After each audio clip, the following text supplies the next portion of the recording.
Tako je, kot si že omenila, častne meščane Ljubljane, tudi naslednji prispevek govori o najbolj aktualnih.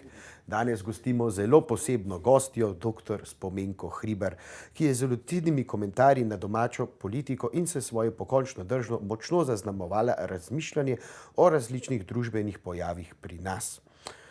In v njeni vitrini se je znašla že marsikatera nagrada, Zlati red Republike Slovenije, novinarsko priznanje SEMO in državljanka Evrope je postala tudi priznanje in pa seveda, ne nazadnje, letos častna meščanka Ljubljane. Z njo se je pogovarjala naša Pija Nikolič.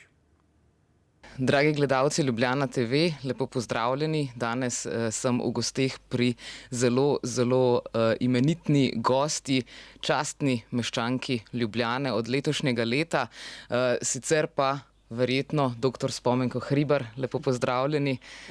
Poznate po zagotovo izjemno lucidnih komentarjih družbe v preteklih nekaj desetletjih. Govorimo seveda predvsem o slovenski družbi, no pa tudi širše. Ne nazadnje, prejeli ste Zlati red za zasluge Republike Slovenije, pa novinarsko priznanje SEMO, 2004 tudi priznanje državljanke Evrope, no letos še častna meščanka Ljubljane. Čestitke seveda. Nagrade verjetno ne morejo izraziti hvaležnosti, ki jo marsikateri mladi do vas imamo. Ne nazadnje ravno letos, ko praznujemo 30 let osamosvajanja, je vaše ime eno tistih, ki pogosto pride na plan, vendarle ste bili takrat izjemno pomembna figura.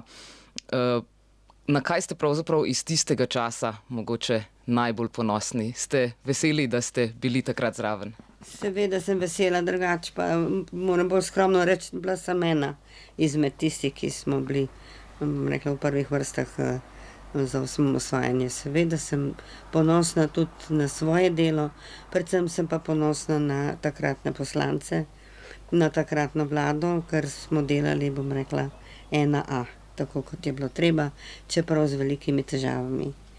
Če me vprašate, kaj sem pa sama naredila osebno, si pa štejem nekako v dobro, da sem napisala osnutek sporazuma med strankami in med poslanskimi klubi za sprejem zakona o plebiscitu. To je bilo še v letu 90, ker to je bil pravzaprav začetek, bom rekla, resnično pravih korakov za osamosvojitev. Ker prej smo bili precej vsak sebi, glede na mnoge stvari, predvsem pa glede na kvorum, kolikšen naj bo pri plebiscitu, da bo veljaven. To je bilo kar precej pomembno. Osnutek so seveda moji kolegi poslanski in pa predsedniki strank popravili oziroma dopolnili in to smo potem slavnostno podpisali.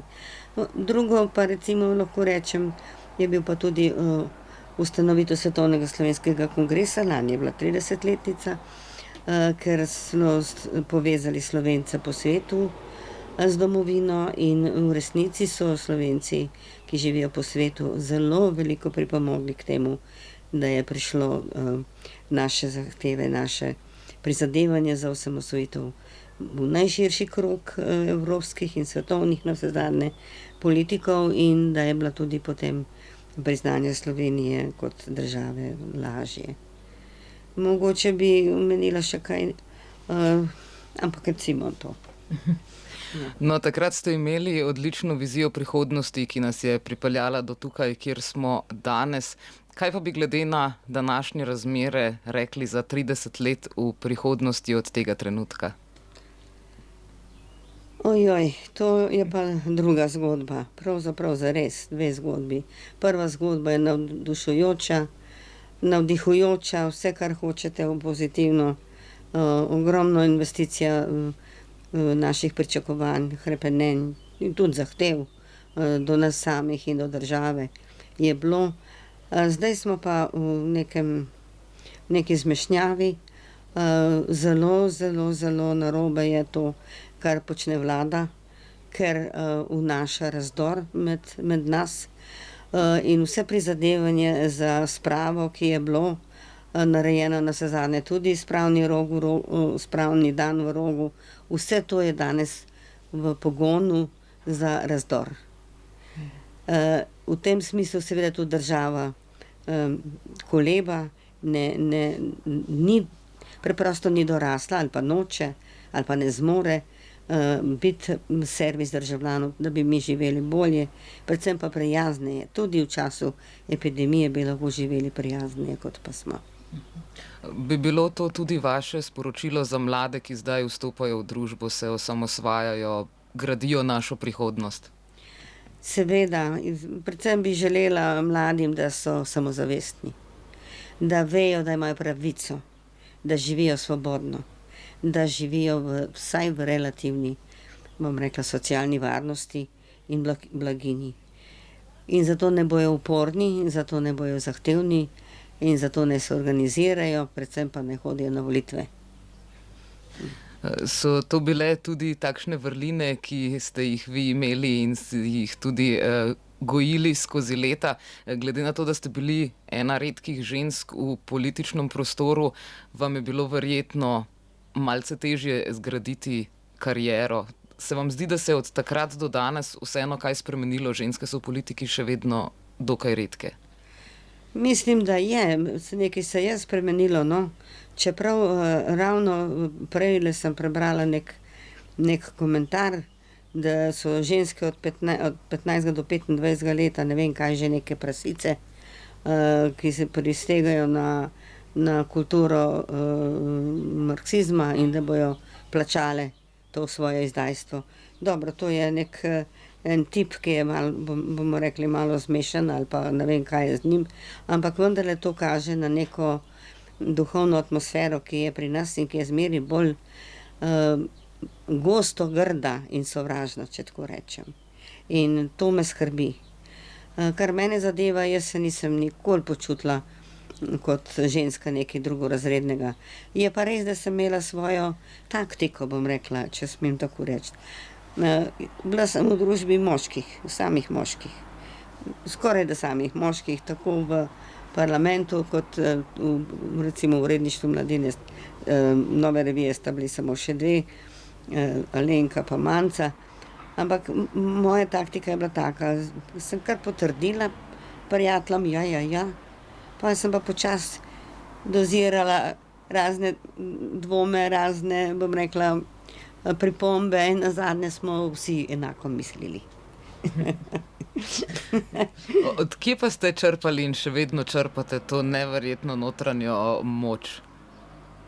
Se težko človek reče. Ampak recimo, bom rekla, moji so bili izpostavljeni vedno. Stari oče je bil komunist, menda prvi, pa eden med prvimi v Poljanski dolini, končal je v Dahovu. Moj oče je bil tudi komunist pred vojni, je končal seveda tudi v vojni. Moja mama, ki je imela največji vpliv name, je bila komunistka od 18. leta in je name imela velik vpliv, bila je zelo načelna, zelo, bom rekla, zgrajena. To so bili komunisti, ki so bili prvi komunisti, ki niso poznali nobene zahteve po dobrinah ali pa kaj takega. Vsaj ti, ki sem jih jaz poznala. Ne govorim o tistih, ki so vodili revolucijo in so se potem tudi sedli na absolutno oblast, ampak na preproste komuniste. Moja mama je bila komunistka, ampak zelo spoštovana v svojem okolju, ker je pomagala, kolikor je mogla ljudem, na vse možne načine, še posebej ženskam. In o tem so se veliko pogovarjali in ta njena drža vdove z enim otrokom je ostala v meni, najbrž je to. Ja. In upam, da se bo še marsikdo zgledoval po vas. Na kratko bova skočili v oglase, potem, ko se vrnemo, pa mogoče še malce podrobneje o vas in vaši zgodovini z Ljubljano. Lepo pozdravljeni nazaj. Danes imamo prav poseben intervju z dr. Spomenko Hribar. Se pogovarjamo, kajti tudi v letošnjem letu je postala poleg ostalih priznanj tudi častna meščanka Ljubljane. Ponovno lepo pozdravljeni. Torej, danes sva tukaj v pravzaprav ižanski občini, vendar je vaša zgodovina zelo povezana z Ljubljano. Pa ste v Ljubljani kdaj resnično tudi živeli? Ja, za časa študija 3 leta sem bila v študentskem naselju in je bilo kar v redu. Ampak Ljubljana je bila takrat drugačna, kot je danes. Kaj pa je bilo tako zelo drugače? Kaj najbolj opazite? Ja, recimo boljše je bilo to, da sem se popolnoma počutila varno. Recimo, ko smo šle študentke dekleta zvečer v kino, smo šle skozi Tivoli domov, nobeni ni prišlo na misel, da bi bilo kaj narobe ali pa da bi kdo iz kakšnega grma skočil, pa ko je hotel. To je bilo to. Ampak drugače je bila pa Ljubljana nekako... Jaz sem se tako trudila, da bi našla pravi izraz, pa ga ne najdem. Nekako tmurna, nekako zaprta. Ni bila vesela, no. Si hodil po cesti, pa nisi videl, da bi se kdo smejal, pa da bi kaj dosti na glas govoril. Nekako so ljudje vsak zase hodili s svojimi skrbmi. To je bilo, no. Smo hodili iz Škofjeloške gimnazije v Dramo, v Oper smo imeli dijaški abonma in lahko rečem, da je bila res Ljubljana nekam tako zaprta. Pa verjetno so bili pa vseeno kakšni prostori, kamor ste se hodili zabavati. Se jih mogoče spomnite, kam ste hodili takrat v študentskih letih? Prav kamor, da bi hodili na zabavo, pa res ne. Kar smo imeli, smo pač v študentskem naselju, te zaprte družbe, nekaj prijateljev, nekaj prijateljic. Da bi pa kam hodili na zabave, tako kot zdaj hodijo, jaz niti naenkrat nisem bila sigurno, ne. Kaj pa plesi so bili takrat? So bili, ampak mi smo študirali, nismo hodili okrog. Ko govorite, da ste bili v študentskem naselju, je bilo to isto študentsko naselje, ki je še danes v Rožni dolini ali kje drugje? Ja, isto. Najprej sem bila v 5. bloku, potem pa v 7. Ko so se poročila, sva dobila svojo sobo, da so bila lahko skupaj in to je bilo v pritličju v 7. nadstropju, v 7. bloku. Ja. Ste se poročili tudi v Ljubljani? V Ljubljani, ja. Torej, zdaj od takrat je minilo že nekaj... 58 let, ravno včeraj. Čestitke. Ja, hvala. Se pravi, 58 let nazaj ste živeli v Ljubljani. Ja. Je Ljubljana danes kaj bolj vesela, drugačna? Danes je Ljubljana čisto drugačna, no. Prvič je vesela že po videzu. Če gledate promet, če gledate ulice, če gledate skoraj vse stavbe so premalane, prepleskane, še enkrat lepo urejene. Urejena je Ljubljana. Imaš občutek, da je to urejen svet. To je prvo, kar lahko rečem. In prijazna je. Recimo to, vi ne boste vedeli, ste mladi. Ni bilo včasih govora, da bi bile na ulici mize pa stoli, pa da bi se pila kava. To se je začelo šele enkrat v sredi 80 let, po mojem spominu. In to je bil tudi znak, da je postala Ljubljana nekako bolj priljudna, nekako bolj prijazna, da so se ljudje na glas pogovarjali, da so nekaj počeli. Ljubljana je danes res prestolnica in to je to. Kje pa ste oziroma se še vedno radi zadržujete, ko pridete v Ljubljano? Ja, to je pa to. V Ljubljano pa jaz grem samo, kadar imamo opravke. To pa res, ker midva so najrajši doma. Doma imava delo in so taka 2 stara mačka doma. V Ljubljano pa greva samo, če imava opravke in to je pa pač tržnica, tam je to super. Pa banka, pa pošta, pa eventualno kakšen sestanek ali pa srečanje s prijatelji.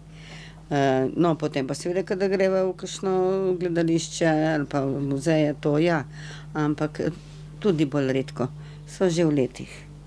Ja. Bi nam mogoče lahko priporočali še prav posebno, v kateri muzej ste radi kaj odšli, katera razstava vam je bila? Ja, v etnografski muzej, tam je najina hči tudi delala. Tja so najrajši hodila, ker je bila ona še tam, da je pa pokojna, tako da to je to. No, kaj pa sicer, kako pa danes, na primer, preživljate prosti čas. Ste rekli, ste tukaj bolj doma, se mogoče ukvarjate z vrtom ali imate še vedno toliko obilice dela, da prostega časa skoraj da ni? Veste kaj, midva z možem imava to srečo, da je nekako prosti čas in delovni čas eno in isto.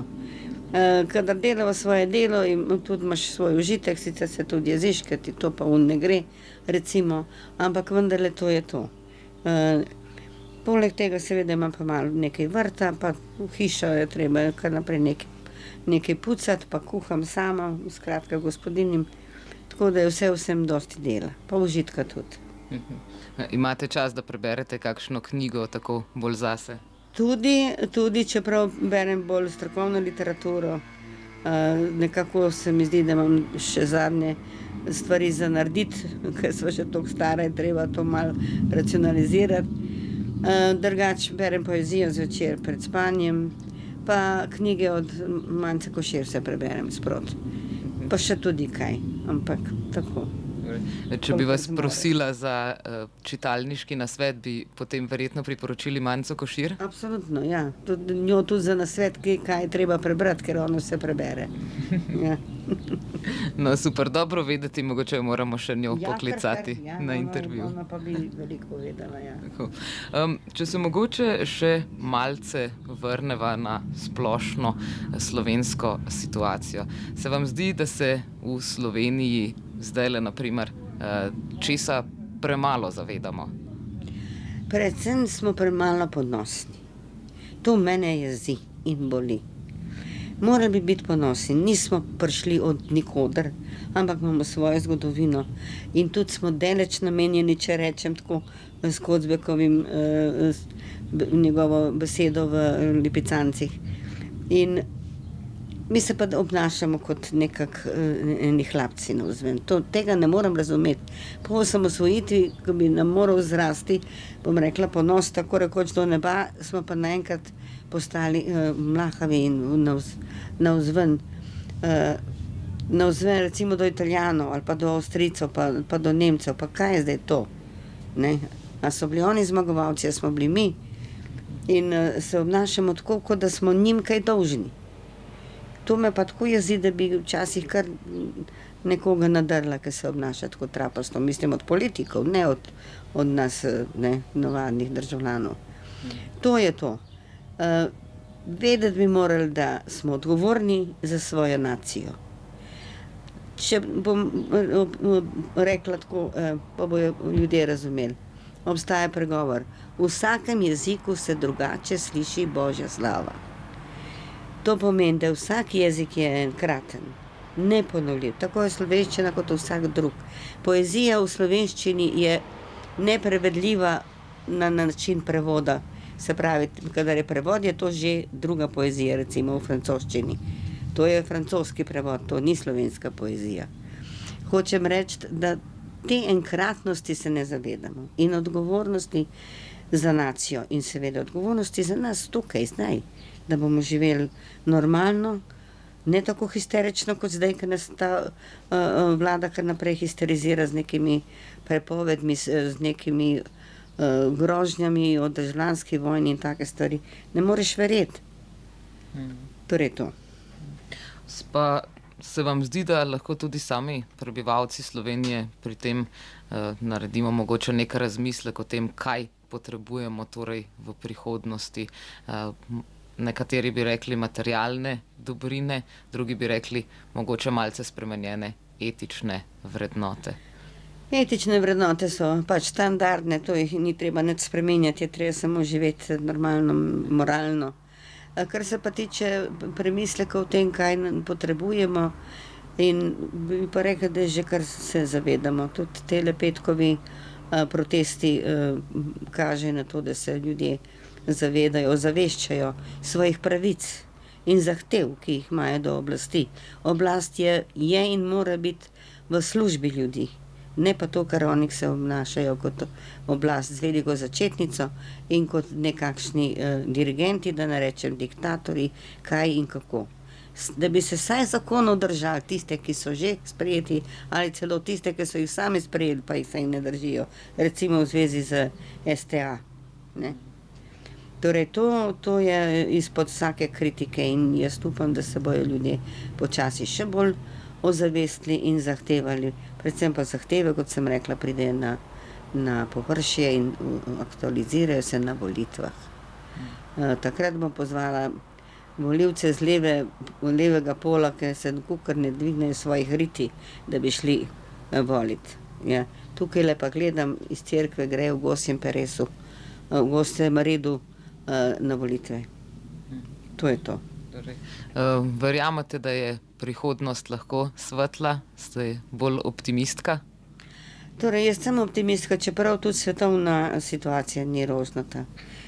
Sploh ni rožnata. Ne si bo ekološko, ne si bo demografsko. Če je milijarda ali pa koliko milijard ljudi lačnih, to nikakor ne more biti neka popotnica za srečno prihodnost, če se ne bo kaj spremenilo. Ampak mislim, da se bo moralo vendarle, ima človek pamet. In tudi človeštvo ne more biti tako noro, da bi samo sebe uničilo. Naj se vaše besede pozlatijo, upam, da res nismo tako nori, da bi se uničili kar sami. Dr. Spomenka Hribar, najlepša hvala za današnji intervju. Hvala lepa vam, hvala. Nasvidenje. Vi, dragi gledalci, pa ostanite z nami, vrnemo se takoj po oglasih.